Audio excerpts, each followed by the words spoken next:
Bonjour, aujourd'hui nous allons parler du présent simple.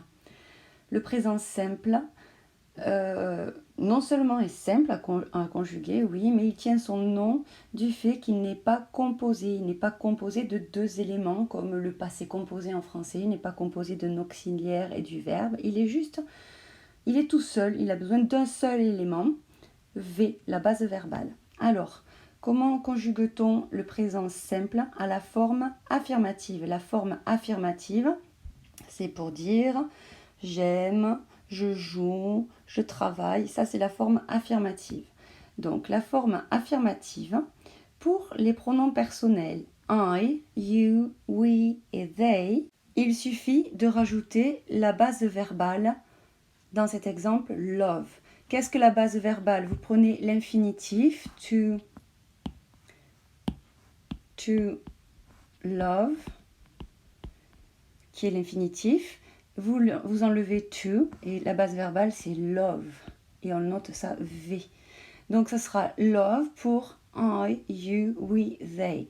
Donc je fais des phrases affirmatives avec le verbe love. Ça donne au présent simple I love, you love, we love, they love. Pour tous les verbes, pareil, pas de terminaison. Par contre, pour tous les autres pronoms personnels sujets, pour he, she, it, la troisième personne du singulier, il y a une terminaison. On rajoute le S à la troisième personne. Donc cela donne he loves, she loves, it loves.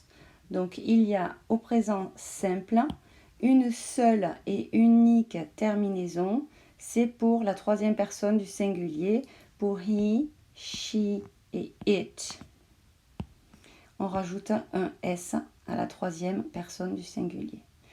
Donc, je récapitule. À la forme affirmative, le présent simple, on prend V, la base verbale, ça marche pour tous les verbes, pas que pour love. On peut prendre par exemple to run, on enlève le to de la forme infinitive, on garde run et ça donnera I run, you run, we run, they run.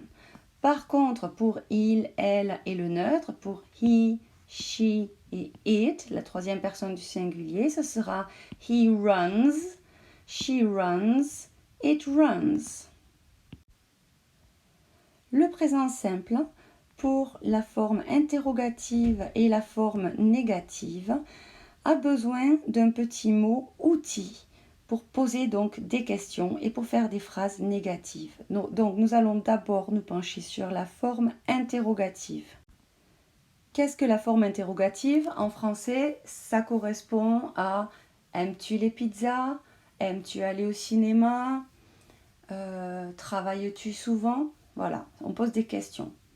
Pour poser les questions au présent simple, on a besoin du mot outil, do. C'est pour ça que je vous ai mis un petit outil ici. Ça aurait pu être n'importe quel outil. Voilà, donc on a besoin du petit mot do. Ce que je vous appelle en classe, c'est le petit mot do pour poser des questions à la forme, pour poser des questions au présent simple. Donc on a besoin de do que l'on place devant le sujet, devant I, you, we et they. Et on le fait suivre par la base verbale, par le verbe. Donc, par exemple, do you like pizza? What do you prefer? Fish or steak? On voit qu'on a le petit mot do, suivi du sujet et du verbe prefer, qui est en fait la base verbale.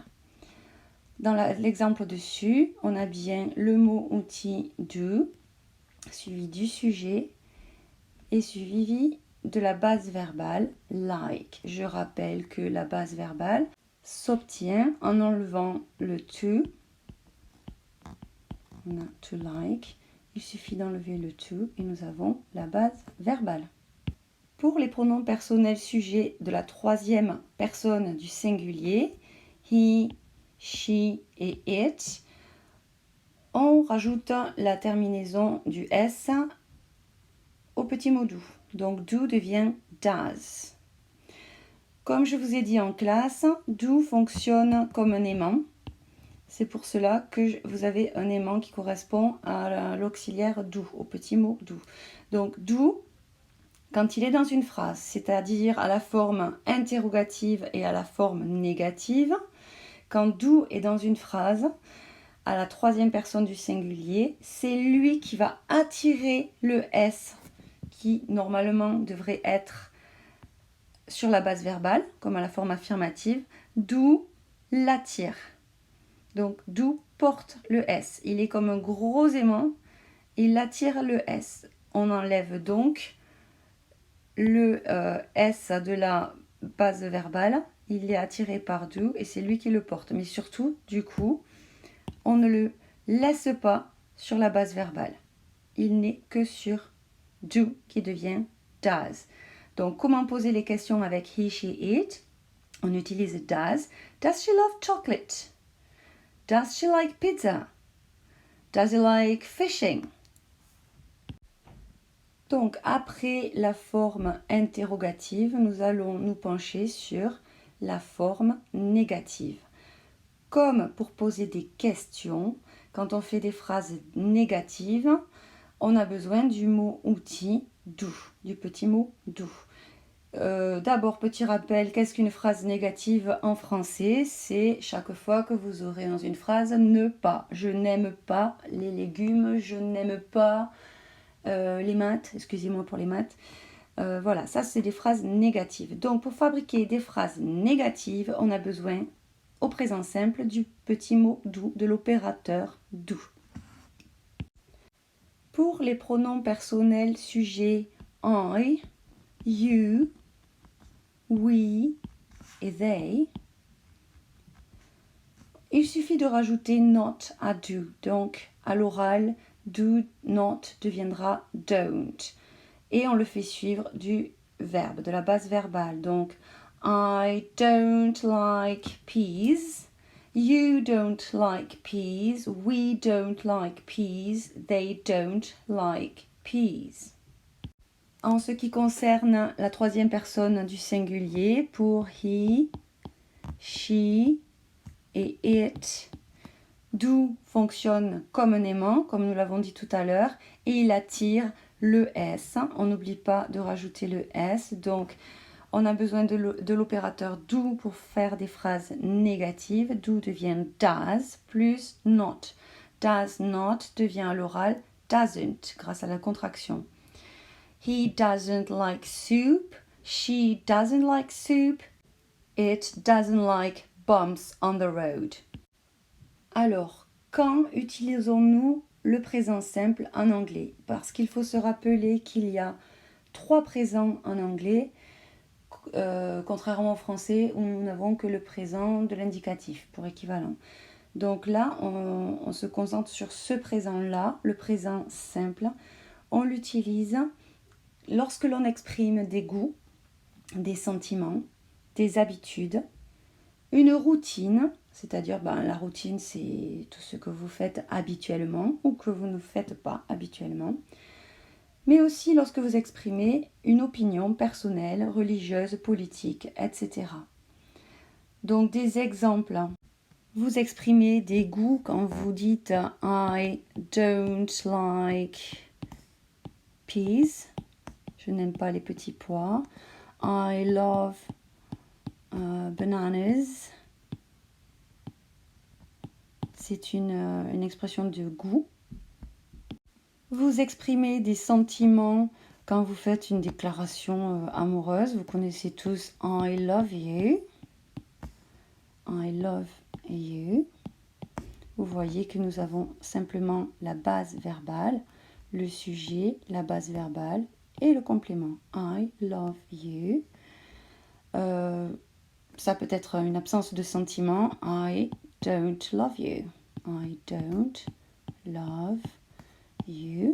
C'est une phrase négative. On voit bien que nous avons ici l'opérateur do suivi de not. Cela donne don't.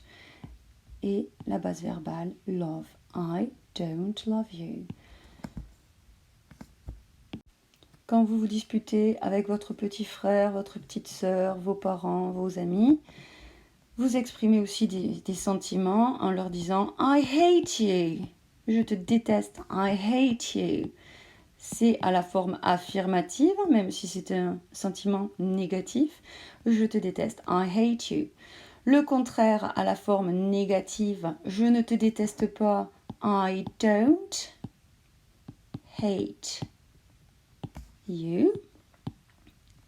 Grâce au mot outil don't, je fais une phrase négative. I don't hate you. Et je peux poser des questions grâce à do. Vous vous rappelez, on a besoin de l'opérateur do. Do you hate me? Do you hate me? Est-ce que tu me détestes? Donc, pour résumer, pour faire une phrase affirmative au présent simple, il suffit de mettre le sujet suivi de la base verbale. Pour faire une phrase négative ou une phrase interrogative, on a besoin de l'opérateur do. Vous voyez dans les deux exemples. I don't hate you. Do you hate me? Question. Le présent simple sert aussi donc à exprimer des habitudes. Nous allons utiliser la troisième personne du singulier. N'oubliez pas que la base verbale prend un S à la troisième personne du singulier. Il travaille dur. C'est une habitude, c'est son habitude, il travaille toujours dur. He works hard. Vous voyez qu'il y a bien le S rajouté à la base verbale. La base verbale est work. On lui rajoute un S pour he, she ou it. He works hard. Si ce n'est pas le cas, on veut faire une phrase négative. Il ne travaille pas dur. On a besoin, vous vous rappelez, du petit mot do pour faire une phrase négative ou pour poser des questions. Donc ça devient he doesn't work hard.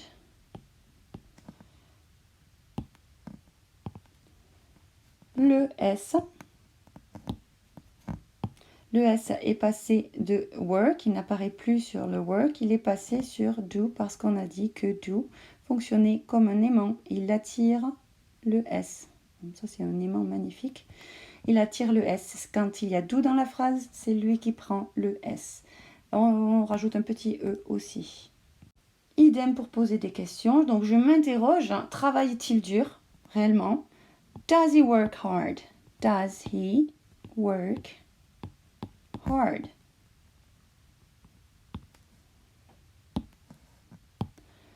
Do prend bien le S.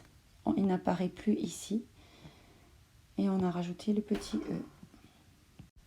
J'exprime une opinion quand j'utilise par exemple I think, I guess, I believe.